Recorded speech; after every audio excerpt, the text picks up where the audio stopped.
Assalamualaikum warahmatullahi wabarakatuh. Kita bersua lagi di Stadium Indra Mulia Ipoh bersepeda dengan Karnival Bijak Tenaga 2026 Anjuran Suruhanjaya Tenaga ataupun ST. Kalau tadi kita mendalami sebenarnya antara tujuan utama sambutan Karnival Bijak Tenaga 2026, tapi kali ini kita nak tahu dengan lebih lanjut mengenai TVET STECE dan peluang kerjaya industri tenaga. Tanpa meninggalkan masa, saya perkenalkan tetamu kita pada petang ini iaitu Insinyur Teknologis Zulkifli Umar. Beliau adalah pengarah bahagian polisi dan kawal selia teknikal. Assalamualaikum Cik Zul. Waalaikumsalam Apa khabar? warahmatullahi. Alhamdulillah. Sihat ya? Alhamdulillah. Okey Cik Zul, kita ada 15 minit. Jadi saya nak cuba habiskan sebanyak mana soalan dan juga info. Kalau boleh saya mulakan. Sebenarnya tadi kita dah bersama dengan salah seorang panel juga dari Suruhanjaya Tenaga. Kita sembang-sembang mengenai latar belakang penganjuran Karnival Bijak Tenaga 2026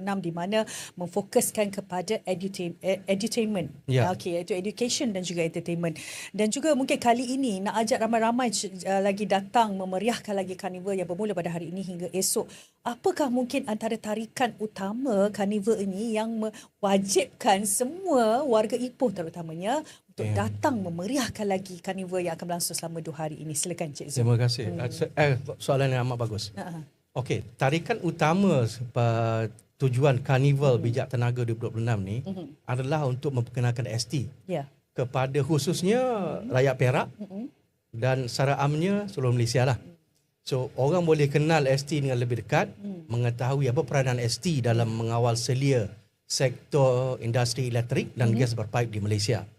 Okay, untuk dua-dua sektor ni kita ada yang kita panggil orang kompeten ataupun orang berkemahiran yang perlu berdaftar Suruhanjaya Tenaga di bawah Akta Bekalan Elektrik dengan Akta Bekalan Gas. Tanpa pendaftaran dengan ST tidak sah buat kerja. Kena ada sijil tu dulu kepada ST, baru kita boleh pastikan tentang kemahiran dia, setakat mana dia punya terhad kerja untuk dibuat dan seterusnya lah. Satu lagi, Karnival ini adalah di mana orang boleh berjumpa ST dengan secara santai, interaktif. Boleh bertanya terus pada ST apakah keperluan yang ada, kenapa kena ikut keperluan itu dan seterusnya, macam mana untuk mendapatkan kompetensi yang dinyatakan tadi. So yang penting sekali santai, interaktif, dan boleh terus berkomunikasi dengan pegawai ST yang ada di Karnival ini. Okey, satu yang menarik saya kira. Dan mungkin antara lain tarikan utama Karnival ini pastinya antara program-program yang akan diadakan ada juga Pocket Talk, Pocket Talk yang memberikan pendedahan dan juga pengetahuan kepada masyarakat secara khususnya tentang tahu apa itu tenaga. Mungkin orang nak dengar tenaga tu orang rasa sesuatu yang serius, yang rigid, is something yang orang kata banyak technical. Antara lain mungkin yang ditunggu-tunggu adalah peluang pekerjaan, iaitu peluang kerjaya industri tenaga sendiri. Mungkin apa yang cuba didedahkan kepada masyarakat umum yang datang berkunjung ke Karnival ni? Okey. Tenaga ni sebenarnya dekat dengan kita. Hari-hari kita guna tenaga. Elektrik, gas, masak. Sampailah kita kena ada wifi untuk main game. Contoh. So dalam menggunakan tenaga ni secara cermat dan selamat, perlu ada kita panggil kelulusan daripada orang kompeten berkenaan dengan pendawaian, pepasangan tu sendiri. So di situlah terletaknya keperluan kepada orang kompeten ini untuk memastikan bahawa pasangan yang kita guna tu di office, di rumah atau di mana-mana adalah selamat. So tujuan ST hari ini kita buat pocket talk, kita buat semua tu adalah untuk create apa kita panggil buy-in. Kepada yang berminat, dia boleh datang tanya. Kepada yang dah dalam industri ni untuk menambah lagi pengetahuan, boleh tambah pengetahuan dengan bertanya kepada ST. Sebab itulah ST meminta semua pegawai kita yang pakar dalam bidang masing-masing untuk berada di sini untuk memberikan penjelasan terus kepada semua. Ini ada berkaitan juga dengan program TVET yang sekarang ni kajian memang memperkenalkan TVET kepada semua bakal pelajar yang bakal graduan, bahawa sekarang ni kemahiran keperluan kemahiran untuk melakukan suatu kerja itu adalah amat penting. So dengan adanya akta bekalan elektrik, akta bekalan gas yang mengatakan perlunya ada keperluan ini, menjadikan sedikit mudah untuk kami lah Cuma Carnival ni memudahkan lagi untuk orang bertanya, Ya. mengambil tahu tentang keperluan ini. Ya. Ya. Selalu kita tahu kalau kita bercakap tentang kita membaca, lepas kita membaca tu kita dah ada ilmu. Meaning that we have done some research. Betul. Dan bila kita berada di sini, kita lebih memahami. Itu Betul. yang mungkin yang cuba Cik Zul nak sampaikan. Betul. Sekarang ni kita panggil information is our fingertips, Yes. ujung jari sahaja. Ya. So kita ada information. Tetapi kadang-kadang kita mulakan lebih maklumat berkenaan sesuatu perkara. Contoh dalam isu kita ni menjadi orang kompeten. Kita ada banyak level. Kita ada level pendawai 1, 2, 3, 4, 5 contoh. Kita ada level penjaga jentera 1, 2, 3, 4. Kita ada jurutera elektrik daripada saiz 132 kV sampai 500 kV. So semua tu ada tempat boleh pergi belajar, Ya. tetapi perlu mengikut apa yang pematuhan yang IC telah letakkan, syllabus for example. Okay. ST dah letakkan syllabus tertentu untuk pergi belajar. Contoh di IKM, EdTech semua tu. Tapi syllabus ST tentukan supaya memenuhi keperluan akta peraturan yang saya nyatakan tadi. So kalau tidak mematuhi peraturan ini, ST tidak akan lakukan sijil. Betul. Yang menetapkan sekarang ni anda adalah orang kompeten bawah akta sekian-sekian dengan nombor sijil sekian-sekian. Kalau tak ada tu, tidak sah buat kerja. Mungkin Cik Zul sedikit saya nak mungkin kita bercakap ni laju sikit di mana STECE ni ada stand for Suruhanjaya Tenaga Energy Competency Excellent. Betul. Okey, sesuatu yang saya kira cukup bermanfaat saya kira. Kalau bercakap dari itu, mungkin Cik Zul mewakili Suruhanjaya Tenaga, bagaimana terbitnya idea? Nak tahu something. Kita nak tahu sikit some background. Boleh Betul. adanya idea untuk come up with STECE ni. Betul. Idea ni sebenarnya bukan asal daripada saya, daripada saya predecessor. So dia orang berbincang dan buat keputusan bahawa ada keperluan untuk setiap orang kompeten yang telah berdaftar dengan ST maupun di bawah TVET atau tidak, untuk menambah baik kepakaran mereka, kemahiran mereka. So ST mengambil keputusan dalam in order untuk melaksanakan ini, kami perlu mengadakan satu platform yang mana setiap orang kompeten elektrik ngegas yang berdaftar dengan ST boleh menambah baik dia punya kemahiran, pengetahuan dari segi kompetensi, teknologi, kemahiran semua tu. Dan STECE adalah satu platform yang mereka boleh datang untuk menambah baik pengetahuan mereka. So STE ini is a platform di mana ST memberikan servis perkhidmatan. Membuat, saya tidak kata mengajar lah, kita membuat sharing, perkongsian berkenaan apa tugasan ST sekarang ni yang terkini, apa pengawalan siaran terkini yang ST tengah buat. Contoh, apakah garis panduan yang ST keluarkan, apakah arahan yang ST keluarkan. So kita boleh sharing dengan competent person supaya dia pun tahu, sekarang ni ST tengah buat sekian contoh. Contoh dia yang boleh saya ambil contoh, kita ada keluarkan guideline pasal pagar elektrik. Pagar elektrik ni kalau tidak dibuat dengan betul, berbahaya. So kita kena buat dengan cara yang betul. So kita buat stakeholders consultation, kita bincang dengan pakar, so kita keluarkan garis panduan ni. Dan setiap orang competent person yang nak terlibat dengan industri ni boleh datang ke ST untuk menambah lagi kemahiran dia orang berkenaan pagar elektrik, sebagai contoh ni. So contoh STECE. Faham, jelas. Mungkin antara lain kita tahu sejak 2-3 tahun ni kita tengok kerajaan betul-betul menekankan tentang kepentingan TVET. Terutamanya dalam kita membentuk anak-anak muda generasi sekarang. Kerana TVET juga dianggap sebagai antara satu, bukan saja kerjaya, tapi salah satu bidang yang akan mungkin mengangkat ekonomi dalam negara sendiri. Dan bercakap tentang itu juga, bagaimana daripada sudut pandang Cik Zul ni, kalau kita bercakap tentang bidang TVET ni dan juga kompetensi tenaga, kenapakah ia dianggap sangat penting pada ketika ini dalam kita menuju sebagai sebuah negara yang maju mungkin. Betul. Saya terbaca itu, kalau nak jadi negara maju ni dalam masa bertahun, kita memerlukan lebih kurang 60,000 kemahiran, orang berkemahiran dalam setiap industri, termasuk elektrik. TVET dengan ST amat dekat sebenarnya. Sebabnya ST telah in English dipanggil outsource kepada institusi latihan yang ada di Malaysia, contoh IKM, ILP, EdTech semua ni, berkenaan dengan kursus-kursus untuk menjadi penjaga jentera, orang elektrik kompetent ataupun gas. Dah lama dah kita buat. Since Akta Pegawai Elektrik ada 1993 lagi.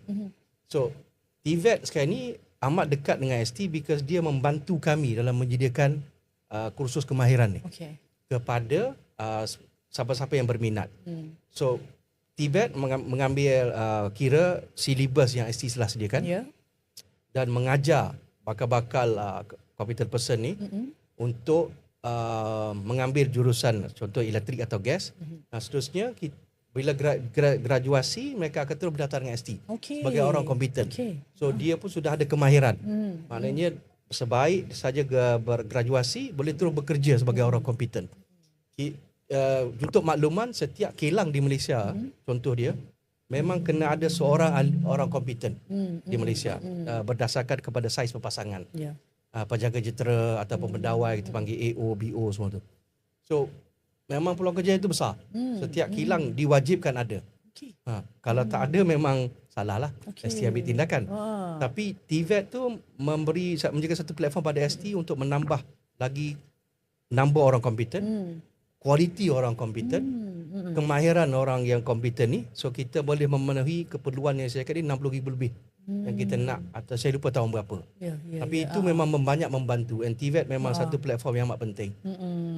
Okey, kalau cakap tentang industri tenaga, pastinya dia macam ni. Saya tak tanya ikut soalan sikit. Saya yang curious nak tahu. Boleh. Ada bidang pekerjaan yang kalau tidak belajar dengan lebih mendalam, orang kata street smart, kita dah boleh kerja. Tapi saya kira kalau kita bercakap tentang industri tenaga, pasti perlu ada pengetahuan. Betul. Dia bukan tiba-tiba nak repair switch macam kita kat rumah, tak. Yang ini lebih detail lagi. Okey, kalau bercakap tentang industri dalam tenaga sini, bagaimana mungkin pandangan Cik Zul tentang peluang kerjaya kepada golongan muda ini untuk menceburkan diri, untuk menjadikan career dalam industri tenaga ini? Adakah mereka memerlukan pengetahuan yang secara mendalam, ataupun along the way tu mereka boleh belajar from time to time? Saya setuju dua-dua. Okey. Pengetahuan mendalam saya setuju. Boleh belajar from time to time pun saya setuju. Sebabnya kalau dalam kompetensi ST, untuk naik dia punya aras tu daripada level A kepada level B, dia kena lalu satu-satu. Dia tak boleh terus naik. So satu-satu. So itu maknanya dia kena melalui proses pembelajaran, pengalaman, pernah buat kerja tersebut. Sebabnya kalau tak pernah, contoh sekarang ni, mungkin pendawaian salah. Ya, betul. Saiz kabel salah. Kalau gas, saiz pipe salah. So kalau salah kat situ memang daripada awal lah dia akan menjejaskan keselamatan dan juga keselamatan lah, nyawa lah. Betul. So elektrik dengan gas ni dia jangan buat main lah orang kata. Kalau tersalah saja memang lah. Betul. Tapi kalau macam yang belajar dalam electrical engineering ni, mereka digalakkan mungkin untuk melebarkan saya ataupun meneruskan karier dalam industri tenaga betul. sendiri. Kami amat menggalakkan walaupun kita buat diploma electrical engineering or mechanical engineering, ijazah sekalipun, itu ijazah dari segi pengetahuan. Tetapi kemahiran ni kalau ada, imagine kalau dua-dua tu dicampur. Betul. Memang berkelayakan yang teramat lah saya agak. Itu kelebihan. Cik Zul, saya nak tambah sikit lah. Saya Boleh. suka sembang dengan Cik Zul ni, menarik. Cik Zul tahu tak, dulu saya adalah budak Meskom. Okey. Okey, saya memang Meskom. Jadi saya punya fakulti dulu sebelah tu engineering. Saya sebenarnya memandang tinggi dengan pelajar engineering. Sebab satu, by hook or by crook, you need to be smart. Dia bukan macam kami, bukan saya merendahkan saya. Cuma kami ada benda yang kami hanya street smart. Betul. You have the look, you can talk, you're good in both languages, you're okay. But compared to engineering punya student yang nak meneruskan karier dalam industri tenaga, perlukan, kalau tak ada pun the education kena ada, tapi saya rasa dia kalau seiring ada juga kemahiran. Betul. Mungkin Cik Zul boleh. Adakah Cik Zul menyokong saya atau Cik Zul membantah? Saya setuju sebab saya belajar dulu pun engineering. Okey. Tapi saya akui banyak kami belajar dulu teori. Betul. Contoh heat transfer. You tak boleh rasa pun. Tapi you kira. Betul. You kena kira. Tetapi yang berkemahiran ni, dia akan buat sendiri benda tu. Dia akan letak satu-satu stack antara kayu dengan besi. Dia boleh tengok, okay, ni heat transfer dia. Betul. For example lah. So macam elektrik. Kalau kita tak nampak elektrik. kita tak nampak apa kilowatt, kilovar semua tu. Tetapi dia orang kena belajar, kena kira. And bila buat praktikal dia boleh experience benda tu. Dia tahu, dia boleh imagine, okay macam ni, macam ni, macam ni. Kita masih lagi, okay. So menyesal aku tak buat kemahiran. Contohlah kan. Betul So sekarang ni macam kami yang dah bekerja pun, untuk kami belajar, kami kena turun ke site. Betul. Turun ke site, tengok sendiri, and dia orang yang pula yang ajar. Oh, okay. So itu perbezaan yang nyata lah, saya boleh cakap. Cik Zul, sikit saya nak tambah. Sebenarnya dah habis waktu, tapi saya nak tambah sedikit je. Cuma ini untuk knowledge saya. Cuma kalau Cik Zul mungkin dah berpangkat lebih tinggi, adakah masih turun site ataupun site tu kepada mereka yang mungkin yang kemahiran di site saja? Atau bagaimana? Dari Kami segi digalakkan kerja. semua peringkat pengurusan ke semua kena pergi site. Okey. Sebabnya kita kena tak ada feel kalau tak pergi. Contoh dia, kita kata kita nak tengok satu site, dia nak buat satu testing, relay lah for example. So kita kena pergi tengok, walaupun kita tak pegang tu, tapi kita tengok, oh itu bentuk relay. Tapi tengok tu dah tahu Cik Zul Tengok tu dah tahu, itu relay. Okay. Kita pun tengok, okay relay. Okay, function macam mana, kalau nak switch off relay ni berapa lama, 2 minggu. Kenapa 2 minggu? Apa nak buat? Contoh dia kalau lagi buat operasi pun sama. Macam mana switching dibuat untuk tutup bekalan elektrik dekat kilang. Yang tu pun memang kena turun tengok. Sebab kalau tak tengok sambil bila tak tahu. Betul. Macam mana cara chargeman buat ni. Itu contoh. Kami tetap kena turun lagi. Sama-sama turun padang juga. Betul. Okay. And the best way to learn is by observing and buat sendiri. Sometimes lah. Tapi kami tak boleh buat, kami buka orang komputer. Cuma observing tu saja dah banyak membantu. Okay. So banyak yang pengetahuan dapat jugalah. Betul. From time to time, kira experience tu semua kira adalah. Betul. Tapi of course lah, sekecil-kecil mungkin tu Cik Zul dah tahu dah apa fungsi dia sebenarnya kan. Sikit-sikit lah. Okay. Sikit-sikit. Saya menyanjung sebenarnya engineering tu. Okay. Terima kasih. Mungkin sedikit sebelum kita mengakhiri perbincangan kita pada hari ini, mungkin nasihat dan juga saranan kepada masyarakat di luar sana, terutamanya ibu bapa yang nak membentuk anak mereka untuk menjadi seorang yang berjaya dalam industri tenaga seperti Cik Zul. Okay. Silakan. Okay, saya nak berkongsi sedikit tentang peluang kerjaya ni. Di banyak kompetensi ni tidak diajar di universiti. Siapa yang buat ijazah biasa dia tak akan belajar, cuma dia belajar teori lebih tinggi lah. Cuma kemahiran ni pada hujungnya nanti akan banyak membantu. Contohlah kalau suruh saya baiki sesuatu saya tak reti. Mungkin saya kena banyak kali YouTube ke apa, tapi kalau dipanggil orang kemahiran ni, dia dah tahu dah buka-buka ni siap. So untuk ibu bapa di luar sana, ini adalah satu peluang kerjaya yang kita jangan pandang rendah. Ini semua memang diperlukan sekarang ni. Amat diperlukan di Malaysia. Peluang kerja memang ada. Cuma kena spend 2-3 tahun untuk belajar. Tetapi apa dia belajar tu memang hands on. Memang hands on. Memang boleh digunakan. Sebab saya pernah tengok depan mata saya, suatu orang competent person tu memang dalam masa 5 tahun saja dah nampak dah dia punya peningkatan hidup dia. Kemahiran dia tu memang amat berguna. Saya pernah tengok orang perempuan yang jadi penjaga jentera. Dalam media sosial dia duk tunjuk dia buat sistem tu. So ini bukan terhad pada lelaki saja. Bukan terhad kepada siapa yang suka belajar atau suka belajar, tapi dia kemahiran. Kemahiran ni bila ada sedikit minat, suka pusing skru, contohlah saya kata, suka, dan benda tu akan menjadi. Kalau saya lah. Tapi yelah, dalam kita apa yang kita lakukan, passion tu kena ada. Cik Betul. Zul, kan? Passion and patience. Yes.